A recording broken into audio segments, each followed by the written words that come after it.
विद्यार्थी शिकले तरच उज्ज्वल राष्ट्र घडेल. हजरत खलील चिश्ती.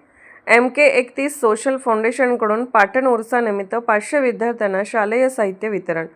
आजचे विद्यार्थी हे उद्याच्या भारताचे भविष्य आहेत. परिस्थिती अडथळा ठरू नये म्हणून गरजू विद्यार्थ्यांच्या पाठीशी उभे राहणे ही समाजाची सामूहिक जबाबदारी आहे. विद्यार्थी शिकले तरच उज्ज्वल राष्ट्र घडेल असे प्रतिपादन MK31 सोशल फाउंडेशनचे संस्थापक अध्यक्ष हजरत खलील चिश्ती यांनी केले. रामापूर पाटण येथे हिंदू मुस्लिम ऐक्याचे प्रतीक मानल्या जाणाऱ्या उर्सानिमित्त सामाजिक उपक्रम राबवत जवळपास 500 विद्यार्थ्यांना शालेय साहित्याचे वितरण करण्यात आले. विविध शाळांमधील गरजू विद्यार्थ्यांचा यामध्ये समावेश करण्यात आला. धार्मिक सोहळ्याला सामाजिक बांधिलकीची जोड देत हा उपक्रम पार पडला. चिश्ती पुढे म्हणाले की आमच्या फाउंडेशन मार्फत तळागाळातील महिला, वयोवृद्ध व गरजू घटकांपर्यंत मदत पोहोचवलेली आहे. मात्र विद्यार्थ्यांसाठी काहीतरी विशेष करावे ही भावना होती. उर्साच्या निमित्ताने आपल्या मातीसाठी, आपल्या समाजासाठी कर्तव्य भावनेतून हा उपक्रम राबवला.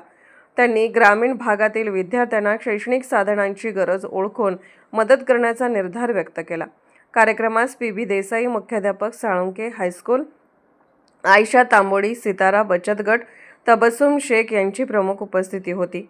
PB देसाई यांनी सांगितले की धार्मिक उत्सवात सामाजिक भान जपणे हे अत्यंत कौतुकास्पद आहे. विद्यार्थ्यांना दिलेले साहित्य हे निमित्त असले तरी त्यामागील उदात्त हेतू महत्त्वाचा आहे.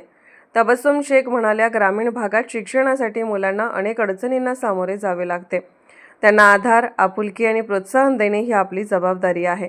कैलासवासी ज्ञानोजीराव साळुंके हायस्कूल पाटण तसेच काडोली, घाटमाता, पुणे येथील विद्यार्थ्यांना साहित्य वाटप करण्यात आले.